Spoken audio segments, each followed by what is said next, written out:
क्या आप भी टॉपर बनना चाहते हैं? क्या आप भी चाहते हैं कि जो टॉपर छात्र हैं उनकी रैंक तक पहुंच सकें? जो औसत छात्र हैं, उनको कितना पढ़ना चाहिए और कमज़ोर छात्र हैं उनको कितना पढ़ना चाहिए? टॉपर्स का टाइम टेबल इस वीडियो में देखने वाले हैं। क्या हमें खाना चाहिए, क्या हमें कितना सोना चाहिए, क्या करना चाहिए, वो सब वीडियो में देखने वाले हैं। तो इस वीडियो में बने रहिए अंत तक हमारे साथ, क्योंकि ये वीडियो आपके लिए बहुत ही इंपॉर्टेंट रहने वाली। पेपर के समय ये वीडियो बहुत ही कारगर साबित होने वाली, जिससे आपको पता चल जाएगा कि पेपर के समय में कितना क्या पढ़ना चाहिए। तो बने रहिए इस वीडियो में हमारे साथ तो अंत तक। इस अगर आप इस चैनल पर नए तो इस चैनल को भी सब्सक्राइब कर लें, जिससे आगे आने वाले नोटिफिकेशन आपको मिलते रहें। चलिए देख लेते हैं टॉपर्स। क्या आप भी टॉपर्स बनना चाहते हैं? इनकी तरह टॉपर्स में की जो लिस्ट है उसमें आप रहना चाहते हैं? आप सफल बनना चाहते हैं? आपको चाहिए कि आपको भी ये अवार्ड मिल सके, यानी कि फर्स्ट रैंक वाला अवार्ड मिल सके। क्या आप भी टॉपर बन सकते हैं? जी हाँ, आप बन सकते हैं। आप भी टॉपर, जो कि ये टाइम टेबल है उसको फॉलो करके आप भी टॉपर बन सकते हैं। जो टॉपर स्टूडेंट है उसका टाइम टेबल क्या रहता है वो सब वीडियो में देख लेने वाले हैं। तो देख लेते हैं यहाँ से पहला पॉइंट। यहाँ से जो टॉपर्स हैं उनका जो पहला पॉइंट होता है वो क्या रहता है? यहाँ पर उनकी जो लिखने की कला है, यहाँ पर वो क्या होती है? परीक्षा में जो लिखने की कला टॉपर्स की रहती है वो बहुत ही शानदार रहती है, क्योंकि उनकी हैंड राइटिंग जो है बहुत ही सुंदर है और उनका लिखने का जो ढंग है वो बहुत ही अच्छा रहता है। वो जो कुछ भी लिखते हैं वो टू द पॉइंट लिखते हैं। इस कला से उनका प्रेजेंटेशन क्या होता है? शानदार रह जाता है और बाकियों से अलग हो जाते हैं। यानी कि जो लिखने की कला है टॉपर्स को, वो यानी कि पहली रैंक पर लेके आती है। उनकी जो क्रिएटिविटी है, यानी कि अभ्यास और क्रिएटिविटी उनकी जो है वो टू द पॉइंट आंसर लिखने की होती है। तो इस वजह से टॉपर्स फर्स्ट रैंक पर आते हैं। ठीक है, दूसरा है यहाँ से बायोलॉजिकल क्लॉक, यानी कि हमेशा घर में अपने परीक्षा, यानी जो परीक्षा है उसी टाइम पे हमें अपने घर में भी परीक्षा देनी चाहिए, जिससे पता चल सके यहाँ से कि कितना उसमें टाइम लगने वाला। शरीर की जो नेचुरल क्लॉक है उसी समय में सिंक्रोनाइज करती हो जाएगी। ठीक है, और ऐसा होने से आपको दिन भर यानी तैयार, यानी परीक्षा के समय तैयार होने की जरूरत नहीं पड़ेगी, जिससे कि आप जो घर पे जो उसी टाइम, जैसे आपका पेपर सुबह 7 बजे होने वाला है, ठीक है, तो आप भी सुबह 7 बजे से एक प्रैक्टिस सेट लगाइए, जिससे आप पे यानी कि पेपर के टाइम पे कोई असर ज़्यादा ना पड़े, उससे आप पहले से ही तैयार हो जाएं। ठीक है, तीसरा पॉइंट देख लेते हैं जो टॉपर्स का रहता है, उनकी स्पीड यानी गति और उनकी एक्यूरेसी, यानी कि उनकी जो सटीकता है वो बहुत ही क्रिएटिविटी रहती है। ठीक है, कैसे की रहती है ये? यानी कि एग्जाम में दो चीज़ें काम करती हैं उनकी। कौन कौन सी? एक तो स्पीड उनकी और एक एक्यूरेसी। ठीक है, जैसे कि उदाहरण के तौर पर हम देख लेते, कोई एक स्टूडेंट है जो ज़्यादा समय मिले, यानी कोई स्टूडेंट है यानी ज़्यादा समय मिले तो वो सारे क्वेश्चन का आंसर दे सकता है, लेकिन ऐसा मुमकिन नहीं है, क्योंकि परीक्षा में समय दिया होता है। ठीक है, और उस समय में वो परीक्षार्थी सफल हो पाते हैं, जिनकी स्पीड और एक्यूरेसी पर अच्छी पकड़ होती है। ठीक है, तो आप अगर निरंतर अभ्यास करते रहोगे तो आपकी भी स्पीड और एक्यूरेसी बहुत ही अच्छी हो सकती है। ठीक है, चौथा पॉइंट है परीक्षा से दोस्ती करनी पड़ेगी आपको। यदि हर दिन एक परीक्षा की आदत हम पहले से ही बना लें, तब हमें परीक्षा के दिन उतनी टेंशन नहीं होगी, क्योंकि हमें जो परीक्षा दे रहे हैं यानी कि बार बार अभ्यास कर रहे हैं, तो उस समय एक परीक्षा जो है आम परीक्षा की तरह प्रतीत होगी। ठीक है, जैसे हम अपने दोस्त से मिलने पर डर नहीं लगता, क्योंकि हम उससे रोजाना मिलते हैं, ऐसे ही आप अगर घर पर डेली परीक्षा देते रहोगे उसी टाइम पे, तो आपको परीक्षा से भी डर नहीं लगेगा। ठीक है, अब हम देख लेते हैं नेक्स्ट पॉइंट। यहाँ से पांचवा नेक्स्ट पॉइंट कौन सा रहता है उनका? टॉपर्स का डेली रूटीन। उनका जो डेली रूटीन है वो बहुत ही प्रभावशाली होता है। जैसे कि यदि आपके जीवन में आप एक स्थायी दिनचर्या का पालन करते हैं, तब आप सभी चीज़ों को समय दे सकते हैं और आप अपने ज़िंदगी को और भी बेहतर तरीके एंजॉय कर सकते हैं। यानी कि जो डेली का जो टाइम टेबल है वो बनाना पड़ेगा, यानी कि आप सही समय पर पढ़ाई करनी है, खेल कूद करना है, दोस्तों के साथ बातें करनी है, परिवार के साथ समय बिताना, ये सभी आपको डेली रूटीन में आपको डालना पड़ेगा। कितना क्या घंटे आपको करना है। ठीक है, काम में निरंतरता ये भी इम्पोर्टेंट है, क्योंकि जो निरंतरता है किसी भी काम को करने में बहुत ज़रूरी है। यह निरंतरता ये जो हमें असंभव प्रतीत होने वाले कार्य करने में मदद करती है। जैसे कि हम देख लेते हैं कि कोई स्टूडेंट एक सप्ताह में पहले 3 दिन बहुत मेहनत करके पढ़ाई करता है और बाकी दिनों में मस्ती करता है। ठीक है, वहीं जो दूसरा स्टूडेंट है वो सप्ताह के सभी दिनों में लगातार मेहनत करता रहता है, तो वो क्या करता है? परीक्षा में अच्छा प्रदर्शन करता है। इसका सिर्फ और सिर्फ एक ही कारण है कि उसकी जो निरंतरता है, यानी कि डेली लगातार बने रहना है पढ़ाई में। यानी कि ये नहीं है कि 3 दिन पढ़ ली और 3 दिन मौज मस्ती कर ली, ये सब नहीं करना है। ठीक है, नेक्स्ट स्टेप कौन सा रहता है? स्लीप, यानी नींद और एनर्जी, यानी ऊर्जा प्रबंधन कैसा होता है उनका?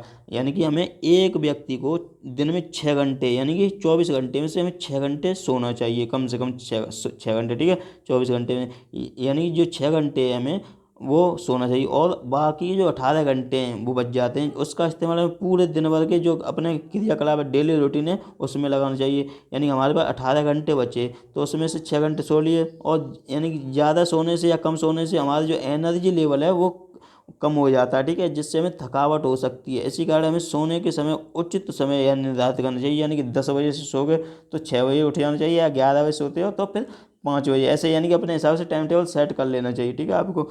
और क्या करना चाहिए, यानी कि डाइट यानी आहार, यानी क्या खाना चाहिए वो देख लेते हैं। हमारे खान पान का भी परीक्षा पर काफ़ी असर पड़ता है, इसलिए हमें इस बात का भी ध्यान रखना चाहिए। बड़े जो डॉक्टर्स हैं वो लोग कहते हैं कि हमें परीक्षा के समय सात्विक भोजन का सेवन करना चाहिए, क्योंकि ये बहुत ही लाभदायक रहता है। हमें अपने खान पान यानी हेल्दी और बैलेंस्ड यानी खान पान है वो रखना चाहिए। हमारी निद्रा और जो शक्ति है वो अस्थिरता नहीं होनी चाहिए, जो नींद और जो शक्ति है उसमें अस्थिरता नहीं होनी चाहिए।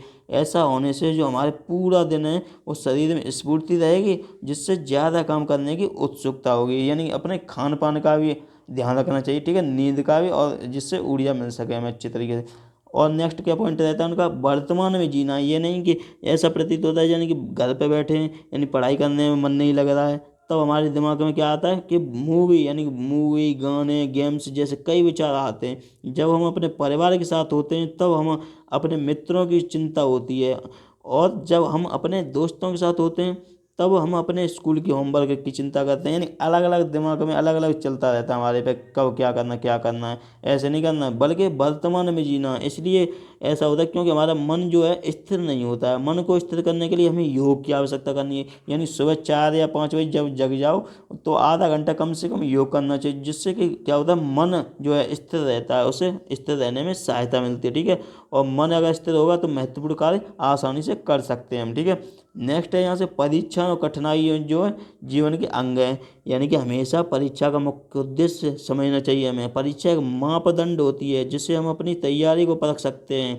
यहाँ ध्यान देने वाली बात यह है कि परीक्षा, कोई भी परीक्षा आखिरी नहीं होती है, ठीक है। जीवन में हमें ऐसे अनेकों परीक्षाएं देनी होंगी।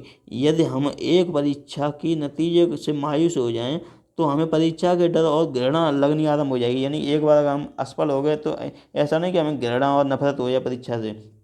यानी कि क्या करना चाहिए, ये सोचिए कि परीक्षाएं और कठिनाई जो हमारे जीवन का हिस्सा हैं, इसी से हमारे व्यक्तित्व की असली पहचान होती है, ठीक है। आखिर में आप लोगों से मेरी यह गुजारिश है कि आप अपनी परीक्षा की कोई कसर ना छोड़ें, ठीक है, क्योंकि मेहनत करने में, और हमेशा याद रखो कि जितना कठिन संघर्ष होगा उतनी ही शानदार आपकी जीत होगी। ये पॉइंट यहाँ से याद रखना है, ठीक है। कोई भी परीक्षा आखिरी नहीं होती है। तो यहाँ से आपको क्या याद रखना चाहिए कि हमेशा ये बात याद रखनी चाहिए कि यह ज़िंदगी बहुत सी छोटी है, जीने के लिए इसे फालतू की चीज़ों में व्यर्थ ना करें। यानी जो फालतू की चीज़ें करते हैं दिन भर में, वो नहीं करनी चाहिए, हमें लगातार मेहनत करते रहनी चाहिए, ठीक है।